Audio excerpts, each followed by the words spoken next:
Ladies and gentlemen, dear world citizens, I greet you from the United Nations General Assembly Hall in New York, the heart of multilateralism. Today marks a critical step in the selection of the next Secretary General of the United Nations, probably one of the most challenging, but also most honorable job in the world. The person we choose will not only be the face of this house of humanity, but also its custodian. She or he will stand up for the United Nations Charter and all its three pillars: peace and security, sustainable development, and human rights.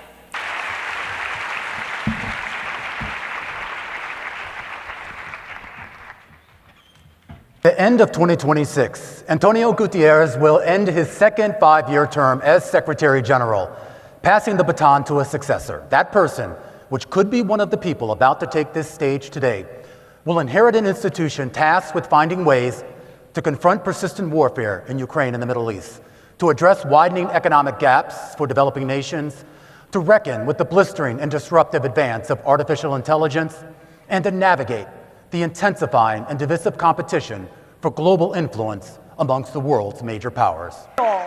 Welcome to all the candidates.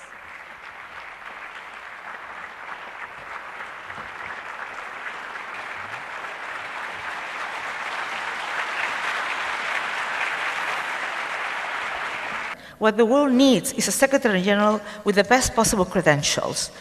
First, I think I have those. First, I'm a tested leader with extensive political experience. I was twice President of the Republic. In my country, President of the Republic is head of state, but also is head of government.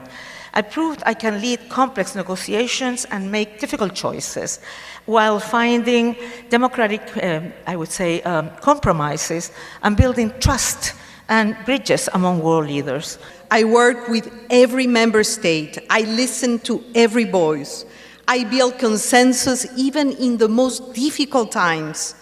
I spend Christmas and weekends sitting in negotiation rooms.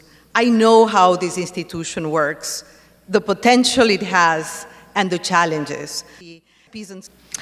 I am running because what we do here in this hall matters for people struggling to be free from want, from illness, and from fear. Because we, nations large and small, can uphold the Charter as our anchor.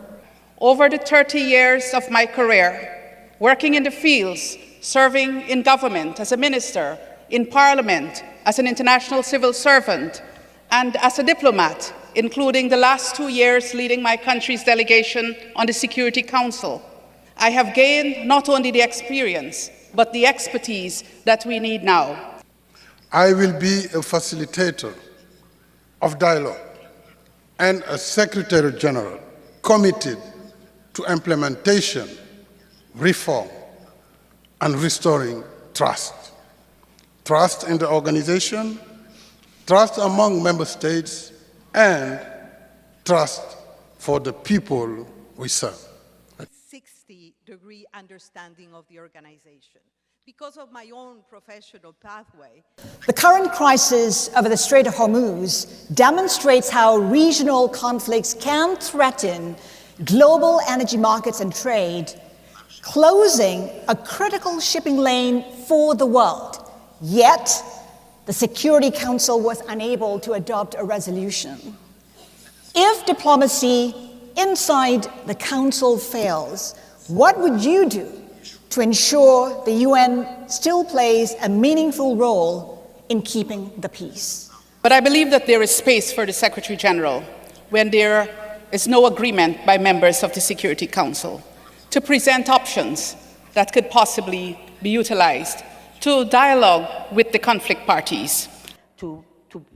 We should have engaged very early on with all the actors to try to open up, at least for the benefit of the people that are suffering far away from the situation in the Strait of Hormuz that is affecting everybody.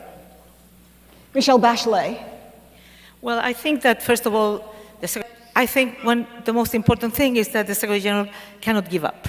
He has to insist and try and see different strategies and help member states to identify different strategies so peace can be brought to the people. At the same time, he has to ensure that the organization provides humanitarian assistance and support victims of those conflicts so we have no lives lost. The issue, then, is not that we do not agree that the Secretary General has a role to play in those circumstances. The issue is to have the Secretary General that is really able to do that, to be impartial. Impartiality is one of the most difficult traits of the job of the Secretary General, which is not indifference, it is having the ability to put forward concrete solutions, to listen, not to condemn, to be there to solve a problem. Maria Fernanda Espinosa. Well, I think the conflict that you described shows us the current nature of conflicts. They are regional, they have spillover effects, and I think that the UN should mobilize the muscle of the UN to look at the spillover effects and support countries that are sometimes thousands of miles away because of the increase in energy prices, in food prices, the disruption of supply chains. So that is a role for the Secretary General.